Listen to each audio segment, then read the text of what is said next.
Hi, everyone. Welcome to another episode of Office Hours with the Professor. As always, I'm your host, William the Professor Collis, and we've got a pretty fun, relatively short news story this week to dive right into, so let's get going.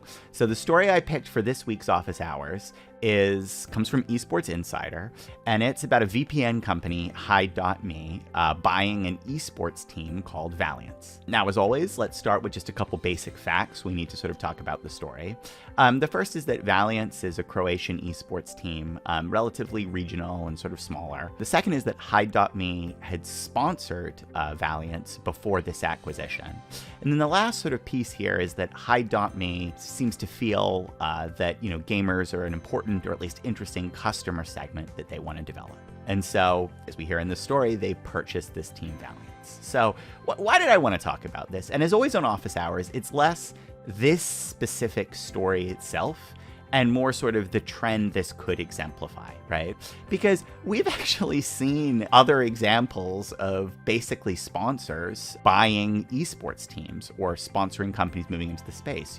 It's not quite analogous, but somewhat similar, and probably the best known example is Shopify creating the Shopify Rebellion, basically saying, oh, we're not going to sponsor, we're just going to have our own esports team, try that out, see how that works. The question is, will this be a trend? Will we see more basically sponsoring companies just moving into owning the marketing asset itself? So to unpack that, we probably need to sort of go through the thinking process that Hide.me had as they were looking at, buying Valiance. And I imagine it went something like this. They had sponsorship experience with the company. They knew sort of the returns they had gotten, the cost of the asset. They had a sense of what it would take to purchase Valiance as a team. They did a little bit of cost-benefit analysis, and they said, hey, the price is right. And probably there was a little cherry on the top of that, which is, owning an esports team, that sounds fun. And if that's the reasoning that Hide.me employed, I really hate it. And I think it's kind of dangerous for the space for a couple reasons.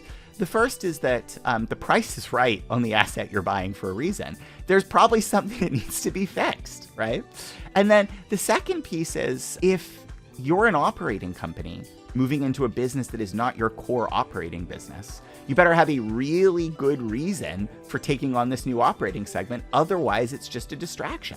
In general, companies should never be moving into an industry or a line of business, even one that's adjacent, unless it is part of core strategic direction.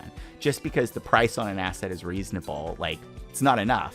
These companies aren't venture funds, right? They're operating businesses. And so if this is the reasoning, I don't particularly like this. However, that's not to say that that is the reasoning in this case. I don't know what the reasoning is. And it's also not to say that there are no instances where companies should own and acquire esports teams. In fact, I can think of some very interesting ones. As long as it is on strategy for the business to be entering the space, it is part of a strategic push. And that's what I hope could be the case in the Hide.me story, that this is really, they've identified this as the target demographic they're going to solely go after.